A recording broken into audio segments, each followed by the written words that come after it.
Hello and welcome to this week's Spotlight. My name is Derek and today we are checking out some Kimber Micro 9s.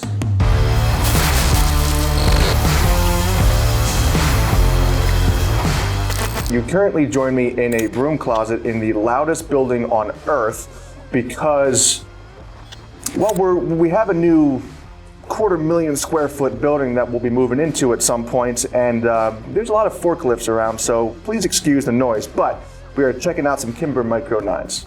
Now, if you are looking for a concealed carry pistol, you really are spoiled for choice for what we sell. And if the variety of life is your thing, Kimber really does have a good number of options for you.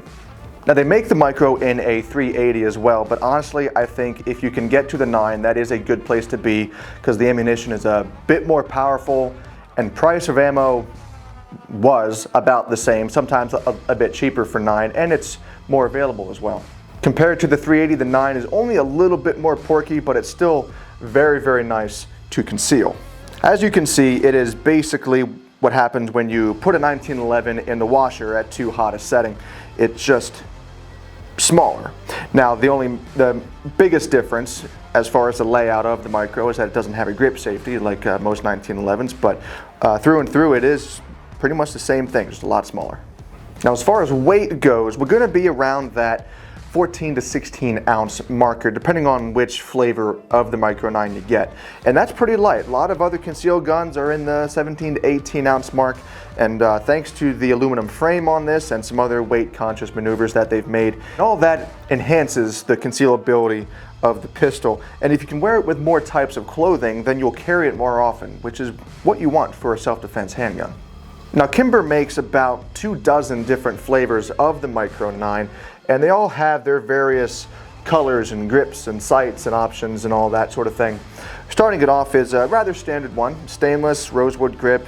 Nothing too exciting, but it is the lowest price at around 530 bucks or so right now. And yeah, I know it's a carry gun. What's the point in having it so special in color combinations and that sort of thing? But you know, if you're gonna have something to own, why not make it really neat looking? So it's good that they have those options for you. Okay, so back to the stainless model.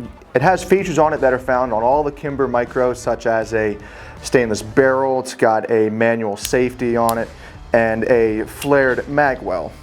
Just a particularly good decision that Kimber made when designing the Micro 9 is that the sights are steel. And that's a good decision because polymer would have been a little bit lighter, a little bit cheaper, yeah, true. But a carry gun, if you carry it on your person, you put it in your glove box, it gets abused. It gets hucked around here and there, and it's going to take some knocks. So having a carry gun with steel sights, you can definitely trust that they will not break. The rest of the stainless is pretty standard stuff. You have slide serrations in the back, a target crowned barrel at the front, and a single stage trigger in the middle. Now, moving on to the Raptor. It's basically the same gun as the stainless model, but with a few extra options on it, such as the zebra wood grip with the scaling on it. I like that, it's pretty good. It has some extra scalloping on the front of the grip here, which if you take the 7-round mag out and run it with a flush mag, it does give you a bit of extra grip on these two fingers here. You also have some extra scalloping on top, and you know, it's a nice extra touch on this pistol. Next is the Nightfall, and it has some of the same slide serrations as the stainless model from earlier, but up top we see some tritium and fiber optic night sights. In the title of this pistol, you'll see DN. That stands for day-night sight. So if you see that, it has the tritium and fiber optic, so it really stands out during the day. And of course, tritium, you can see them in low light situations as well. Key takeaway from this black, sort of murdered out pistol is the grip, which has this sort of finger groove here. This is a Hogue grip, so it has a nice soft texture to it. With a 7-round mag installed, it does fit very nice, but also should you run a 6-round flush mag like the Raptor, it feels very good, but I think this one feels just a little bit better when it comes to running the 6-round mag with your pinky kind of doing one of these deals. And finally for today, the Desert Knight, which let's give it a minute.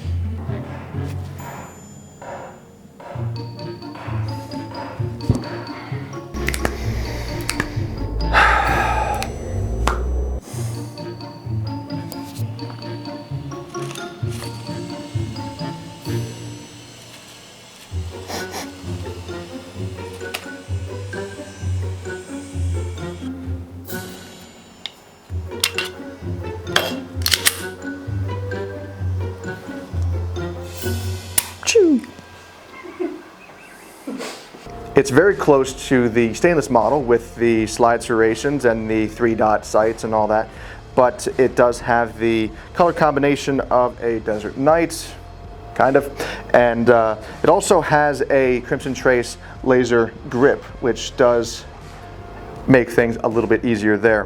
One thing I do like about that, of course, is that you can turn off the laser if you're at the target range or just simply don't want to use it to conserve battery. Now, all the Kimber Micro 9s will be the same size, the same length barrel, the same size grip and all that. And I have some other 1911s from Kimber to compare it to. So you have the Custom, which is your government size. We have a Pro, which is your commander size. And we have an Ultra, which is the officer size 1911.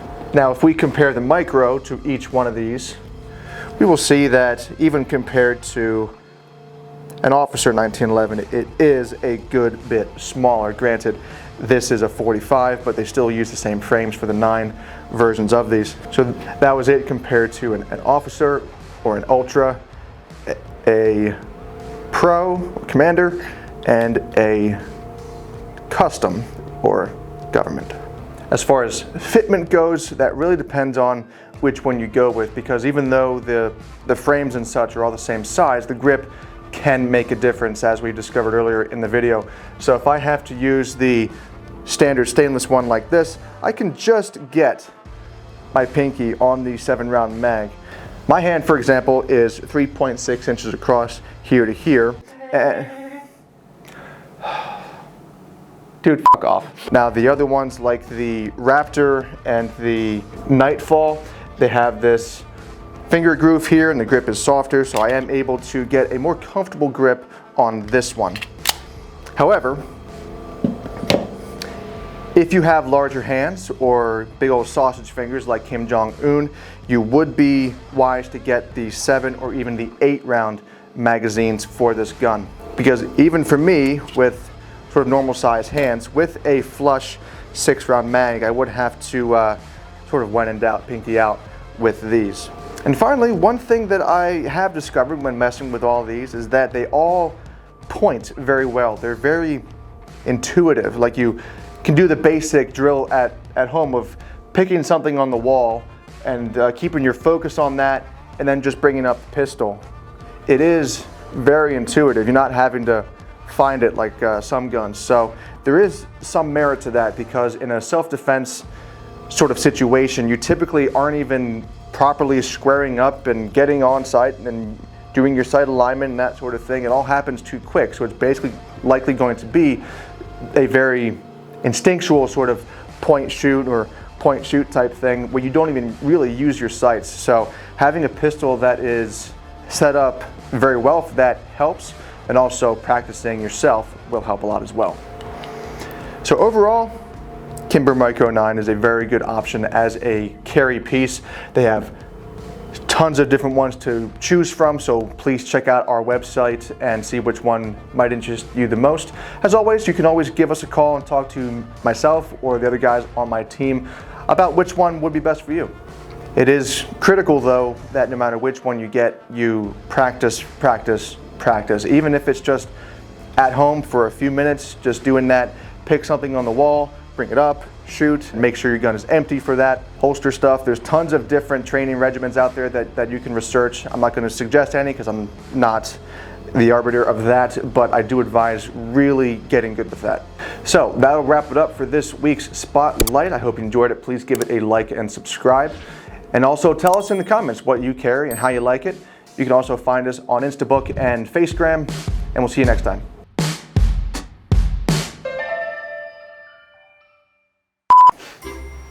So apparently, if you tear these out of your ear too quickly, it leaves that little cushion off. See that? Oh, Yeah, I got it stuck in there. how did you? Can you get it out for me? Hang on.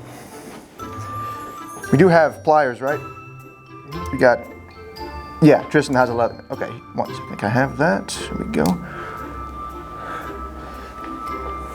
I've always wanted to go to medical school. Be an earologist. Just don't give me an accent. Oh, right on the money. Oh, lordy. You're welcome. Jeez, thanks. Tristan, you might want to Sanitize. put a lighter on those for a second.